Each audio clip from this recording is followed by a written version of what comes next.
bersamamu.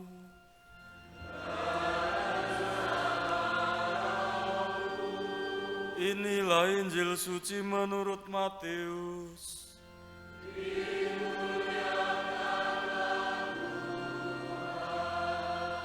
Sekali peristiwa, ketika Yesus melihat orang banyak yang mengikutinya, tergeraklah hatinya oleh belas kasihan, karena mereka lelah dan terlantar seperti domba yang tidak bergembala. Maka kata Yesus kepada murid-muridnya, "Tuaian memang banyak, tetapi pekerjanya sedikit. Karena itu mintalah kepada Tuan yang mempunyai tuaian, supaya mengirimkan pekerja-pekerja ke tuaian itu." Lalu Yesus memanggil ke-12 muridnya dan memberi kuasa untuk mengusir roh-roh jahat, untuk melenyapkan segala penyakit serta segala kelemahan. Inilah nama ke-12 rasul itu. Pertama, Simon yang disebut Petrus dan Andreas saudaranya, Yakobus anak Zebedius dan Yohanes saudaranya, Filipus dan Bartolomeus, Thomas dan Matius pemungut cukai, Yakobus anak Alfeus dan Tadius, Simon orang Selot, dan Yudas Iskariot yang mengkhianati Yesus. Yesus mengutus ke-12 murid itu dan berpesan kepada mereka, "Janganlah kamu menyimpang ke jalan bangsa lain atau masuk ke dalam kota Samaria, melainkan pergilah kepada domba-domba yang hilang dari umat Israel. Pergilah dan wartakanlah, kerajaan surga sudah dekat. Sembuhkanlah orang sakit, bangkitkanlah orang mati, tahirkanlah orang kusta, usirlah setan-setan. Kamu telah memperoleh dengan cuma-cuma, karena itu berikanlah pula dengan cuma-cuma." Demikianlah sabda Tuhan. Terpujilah Kristus. Bapak saudara sekalian yang terkasih, dikatakan Tuhan Yesus memanggil ke-12 rasul. Apa gunanya? Tuhan Yesus dikatakan ia melihat orang-orang yang datang dan mengikuti dia, dikatakan seperti domba tanpa gembala. Mereka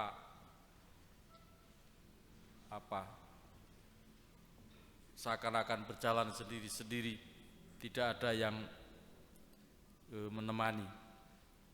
Maka diambillah dari murid-murid, dari antara mereka yang mengikuti Yesus, orang khusus, 12 orang yang disebut rasul. Ke-12 orang itu kita lalu hafal, tahu dari kitab suci bagaimana kelebihan atau pas-pasan mereka dan juga kekurangannya. Saya mengatakan kelebihan kekurangan pas, misalnya Petrus atau Simon yang disebut yang pertama, kelebihannya dia pemberani. Yesus bertanya apa saja dia bisa menjawab, meskipun jawabnya dia spontan dan baru bangun tidur, dia bisa menjawab. Ketika di atas gunung Tabor itu, dia terbangun dan mengatakan, "Tuhan, kami dirikan 3 tenda untuk Engkau, untuk Elia dan Musa." Dia bangun tidur bisa menjawab sesuatu. Kekurangannya, dia juga takut, apalagi ditanya perempuan ini, dia takut sekali. Ketika Yesus ditangkap dan dia mengikuti, dan ada perempuan-perempuan yang menanya dia, "Bukankah engkau temannya orang itu?" Bukan. Bahkan sampai 3 kali, bukan. Sumpah tidak kenal dengan dia. Itulah Simon Petrus. Yudas Iskariot, ini tokoh menurut saya paling bagus. Nah, saya dulu mau baptis itu, saya ambil pelindung saya, Yudas Iskariot. Wih, katekis itu marah semua. Kamu ini bodoh, kasih pelajaran 3 tahun juga nggak mudeng-mudeng. Kenapa? Kenapa ambil Yudas Iskariot? Dia penjahat. Ya setidaknya penjahat, tapi kan ada dalam kitab suci, Pak. Aku. Penalaran saya. Yudas Iskariot itu kalau tidak ada Yudas Iskariot, Yesus tidak akan ditangkap orang kira-kira loh ya. Karena apa? Tidak ada yang menjual. Dan Yudas itu bukan orang bodoh, pinter. Dia tahu Yesus kalau ditangkap bisa melepaskan diri. Maka untuk mendapat uang pembangunan, iyalah. Kan Yudas itu uangnya setelah dia itu kan dibuang ke bait suci toh. Gitu loh kira-kira. Bukan kira-kira, kitab suci ya begitu. Jadi Bapak Ibu Saudara sekalian, nek kita mau bangun, jualah dulu Tuhan Yesus, biar uangnya banyak. Nah, Yudas itu menjual Yesus, dijual, dan dia diberi uang, dan dia memberi kode, orang nanti yang saya peluk dan saya cium itulah tangkap dia. Dan betul, setelah itu Yesus ditangkap, diadili dan dia mulai apa? Loh, kenapa dia tidak menyelamatkan diri? Kenapa dia ditangkap juga ikut saja? Nah, dia lalu membuang uang hasil dari penjualan Yesus itu ke bait suci dan dia bunuh diri. Itulah Yudas. Maka saya mau ambil dia. Kalau tidak ada tokoh Yudas Iskariot, Yesus tidak ditangkap. Karena tidak ada yang berani menjual. Itu pendapat saya. Maka tidak ada dalam kitab suci. Pendapat gue kok mlebu nang kitab suci. Mlora tinggu, ya ta? Akhirnya saya kan disuruh ganti. Kamu tuh kalau mau baca kitab suci baik-baik, ambil penulisnya. Siapa? Yohanes. Nama baptis saya ganti Yohanes. Begitulah. Nah, saudara sekalian, Tuhan Yesus dalam bekerja tidak berusaha berjuang sendiri, tetapi melibatkan semakin banyak orang. Dengan melibatkan semakin banyak orang, dinamika karya semakin berkembang dan juga semakin cepat meluas. Yo cerita sing apik, yo cerita sing kurang apik. Sing apik, misalnya ceritanya Yohanes. Yohanes setia mengikuti Yesus meskipun dengan sembunyi-sembunyi. Bahkan ketika Yesus tergantung di salib, Yohanes bersama Maria dan yang lain ada di kaki salib Yesus. Meskipun sembunyi-sembunyi, tetapi mengikutinya. Nah, saudara sekalian, dengan berbagai cara masing-masing dalam bimbingan Yesus Kristus, para rasul ini kemudian berkarya, diutus. Mereka semua tugasnya apa? Mari kita lihat di panduan. Memanggil ke-12 murid itu dan dikatakan, jangan kamu menyimpang ke jalan bangsa lain atau masuk ke kota Samaria. Pergilah kepada domba-domba yang hilang. Panggillah dan wartakanlah. Pergilah dan wartakanlah. Kerajaan surga sudah dekat. Sembuhkan orang sakit. Bangkitkanlah orang mati. Tahirkan orang kusta. Usirlah setan-setan. Kita semua ini mendapat tugas yang sama. Cuman ceritanya lain toh. Kalau dulu zaman Yesus, setan itu mungkin masih muda-muda. Setelah sekian tahun mereka sudah tua. Jadi setan-setan ini sudah tahu sekarang, diakali piye mudeng saiki. Aku lho tukang ngapusi kok dihapusi ngono setane. Maka supaya kita mengubah pola sabda ini, sembuhkanlah orang sakit, itu artinya janganlah menjadi penyakit. Gitu loh. Kalau dulu ketika saya kecil katanya ada ini ibu-ibu yang gendong anak yang bibirnya bayi itu melepuh putih-putih itu disuruh ini ngidoni bocah, duh, terus dilelet-lelet ning nggon lambene bayi mau mari saiki nyelko do ngidoni bocah bosok tenan ae. Nah, itulah beda. Dulu itu menyembuhkan bayi sakit apa itu ya mau bilang sariawanan itu didoni bocah angon we mari. Gadis-gadis kecil yang SMP apa itu yang mulai tumbuh jerawat itu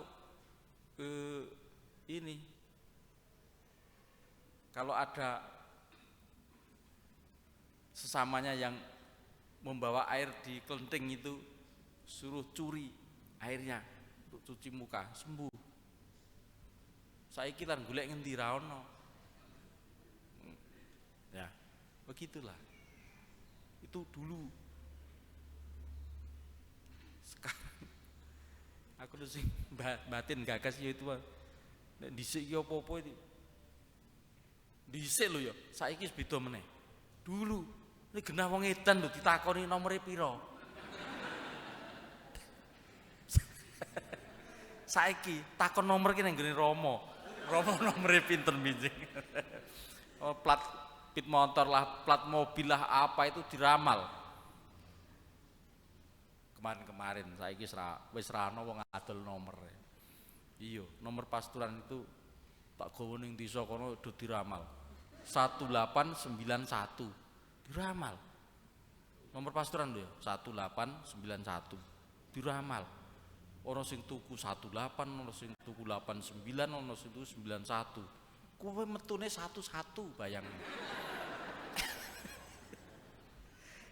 Nah, itulah. Maka kita di zaman sekarang bukan tugasnya menyembuhkan orang sakit lagi, tetapi adalah soal penyembuhan orang sakit itu pekerjaannya dokter. Kalau kita dokter itu dong yo ngawur enek menurut saya. Dokter ora usah nesu mbak aku. Ngawur ya iso. Genah kene lara ki takon lara mburi ngisor kono. Mara ki sing dibuka ki ora kathoke iki. Sing dibuka mataku. Aku dokter jane mudeng apa ora to aku lho. Wong genah wong ambeien kok sing dibuka matane aku. Aku ya manut wae, meneri ra kal nyopot kathok aku. Lambu nek dilihat dari sana itu kono ya ketok ya ta. Mula ngati-ati. Nek do nggawa mata aja gletak-gletek nek dinjen wong. Aduh. Itulah. Dan sekarang dengan berbagai kemajuan yang ada, semua bisa diatasi. Yang susah ini supaya kita jangan menjadi penyakit sekarang itu. Nah itu loh. Kadangkala menjadi penyakit itu tidak harus tindakan yang gerakan atau tindakan yang menyakitkan. Wong meneng wae iso menyakitkan. Takoni bojomu. Kok ngendi mah? Meneng wae. Budek kok piye? Mulai. Boyo dijawab sekolah latihan kur, ngono kan rampung. Neng wae. Masa apa iki mau? Ntar mangan mbok dibuka-buka rada takon wae to. Aduh. Itulah. Yang kedua, menyembuhkan orang sakit, bangkitkanlah orang mati. Kudune lho. Iki carane iso mendoakan wong sembuh kepepet wis mati didongake urip. Saiki dodong malah dipatekke. Aku tahu loh, tenan. Ono surat kematian, jelas surat kematian. Wih, tenane. Tak takoki tanggane. Ih, ndak sing jenenge kula madosi nami niku daleme pundi nggih? Ngono. Enten niku kampung sebelah. Lah napa ten mriku? Griya piyambak ten. Lah masalahe pun cerai. Oh, aku. Jadi karena cerai dan pengen nikah lagi toh, bojone digoleki surat kematian.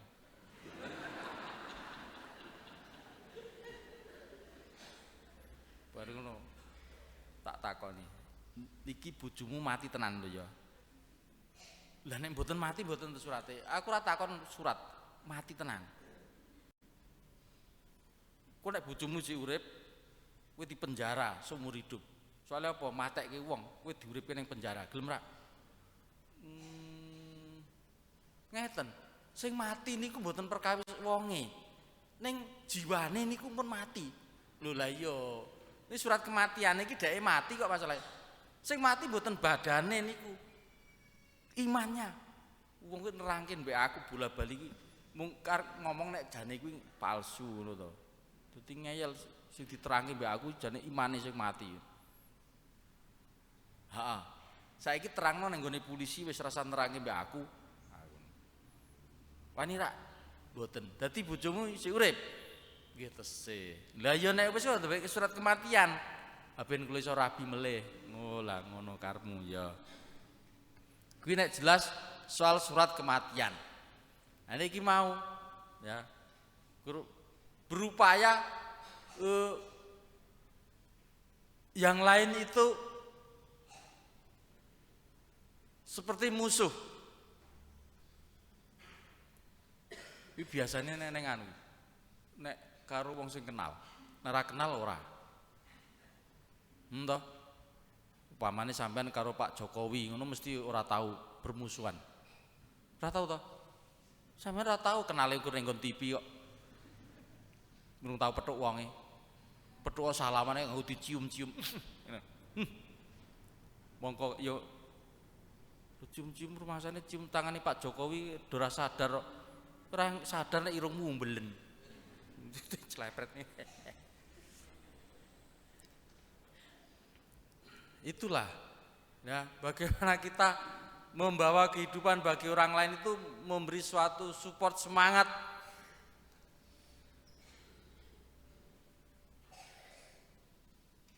Nek rukun ki ya ora karo sedulur, nek padu ya ora karo sedulur. Atau orang bersaudara itu kalau bertengkar apalagi orang Jawa, kejam. Wong Jawa kejam lho ya tak kandhani. Nek padu. Wis nganti kowe mudar aku ora paruh-aruh ngono. Tenan. Kuwi nek ra seneng. Nek seneng mati wile nangis sih. Nganti ra metu luwe. Wong Jawa nek nangis separuh hati, nangis wong mati. Wong ngono tok nang kene tok. Iki terusane piye tak tenteni. Pemberkatan jenazah ki sedulure nangis iki gur ngono to meneng wae. Terusno le nangis ki aku ya ngono ta. Gen plong aku mandek ning irung ngene iki tak ngingeti ngono mripate ya ra metu luwe. Oh ya. Pintere wong Jawa ning ngono. Nangis wae iso gur tekan nggon irung tok. Irunge ngepir ning jero. Aja suwe kek bubar. Salah suwe. Apalagi masih satu boy. Tahirkanlah orang kusta, usirlah setan-setan. Kuwi sabda ini sing mari sok bertengkar suami istri. Wong kok setan. Terus bojone maksudi, "Nek aku setan kowe apa?" "Aku menungso." "Oh gini kok setan turu karo menungso." Aku nek dilokke, "Beh, Rama kok setan." "Heeh, umat iblis kabeh aku." Ya teman semua.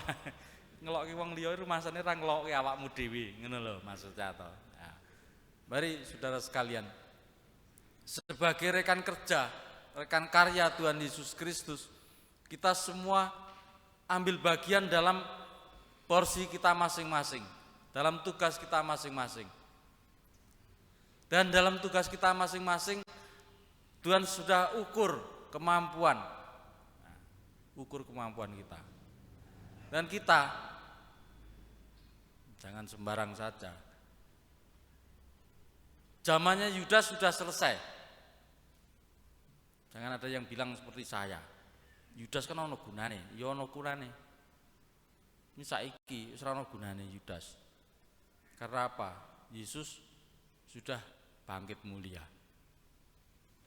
Tidak perlu digadekke meneh Tuhan Yesus. Yesus tidak perlu digadekan lagi. Siapa yang menggadekan Yesus? Tidak ada, Romo. Ya tidak ada. Di sini tidak ada. Seringkali banyak orang sadar nek menggadekan Yesus. Misalnya,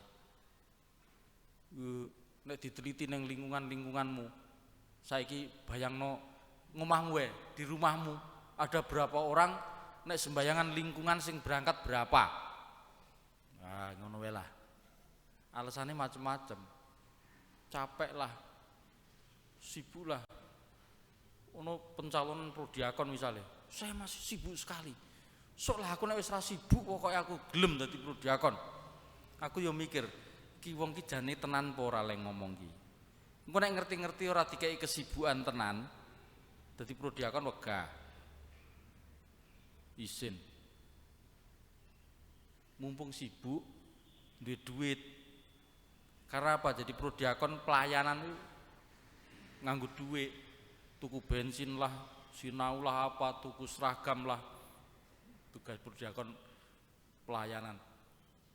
Wis pelayanan korban duit, tenaga, pikiran wis dilokke. Karo sing diladeni. Genah wong stroke ngono mbok iki diladeni meneng atur nuwun Pak ngono nek iso ngomong. Lah sekitan kowe. Oh ya ono wae to ya donya. Baiklah saudara sekalian, kita mohon supaya keterlibatan kita semua semakin membawa siapapun memuji memuliakan Tuhan. Allah memberkati kita kini dan sepanjang masa.